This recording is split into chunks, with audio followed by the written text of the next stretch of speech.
Today in the Netherlands, President Trump and Ukrainian President Volodymyr Zelenskyy held a closed-door, high-stakes meeting as Russia's war rages on in Ukraine. And here's what the president said afterwards. I had a good meeting with Zelenskyy, and I had a lot of good meetings. We had a lot of good meetings with a lot of people, a lot of great leaders.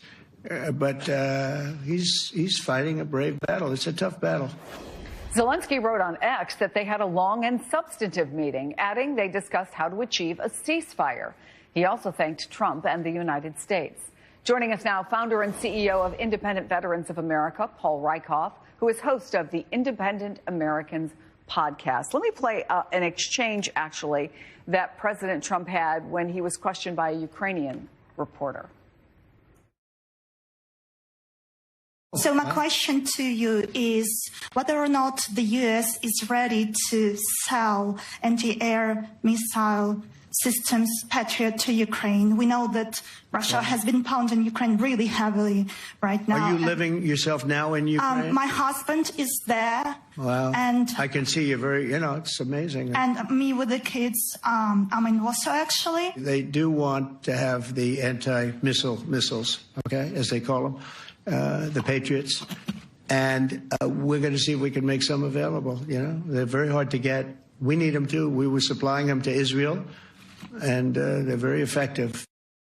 Paul, that was a really interesting exchange, but I wonder, with so much attention going to the situation with Iran, if you think it's more or less likely that Zelenskyy is going to get the help he needs. I think it's more likely. I think Trump wants a win. And I think he's changed his tone. That's a major change in tone from when he was yelling at Zelenskyy in the White House, right? And I think Trump's tone has been slowly changing, in part because he's a populist, and I think he's coming around to the fact that Ukraine is popular around the world, and especially here in America. Veterans like myself especially have been really making the case for Ukraine for a long period of time. The minerals deal was a big step forward, and now he's got a bipartisan Senate sanctions bill coming from Lindsey Graham that I think will drop in the next couple of weeks. It's going to produce added pressure. So he's moving in the right direction. He's still Trump, and he's still unpredictable. But I think if you're Zelenskyy, this is much better than where you were a couple of months ago. So what would you make of a conversation now that he would have with Vladimir Putin?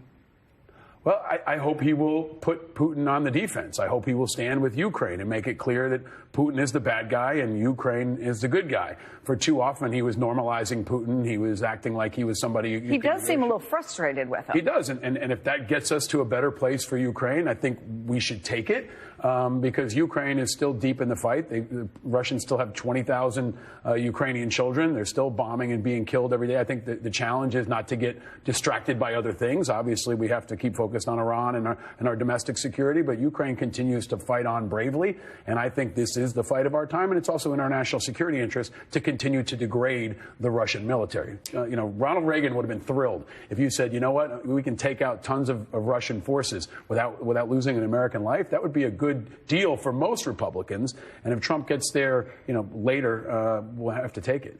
So today's NATO declaration, however, is also the first one that does not directly condemn Russia's aggression in this war against Ukraine. Are there concerns both that the U.S. and NATO nations could be at least rhetorically peeling back, and there could be consequences of that? Yeah, they shouldn't be. I mean, now's the time to put the pedal down and to increase the pressure on Russia in every single way. And I think there's another piece here. I have long advocated for Ukraine to be admitted to NATO. I think they should have been admitted already. There is no more seasoned, no more tested, no more experienced fighting force on the planet than Ukraine right now. We need an ally like Ukraine in NATO. And the longer we wait, I think the longer we are at a strategic disadvantage in America and across NATO. So I hope this will add momentum to that discussion, too, and we see a day soon where Ukraine is formally a part of NATO. I'm literally out of time, but I have to ask you about the comparison the president made to the bombs that were dropped in Iran to Hiroshima and Nagasaki. I mean, he's just consistently out of touch, especially on military and defense issues, and he's too loose with his tongue, and too often he's deciding foreign policy by Twitter and X, and he needs to stop doing it because it's bad for America and bad for everybody. Paul Rieckhoff, thank you for coming in. Thank you. Your kids are out of school at the end of today. One more day. One more day. Have a great summer. Thank you. You too.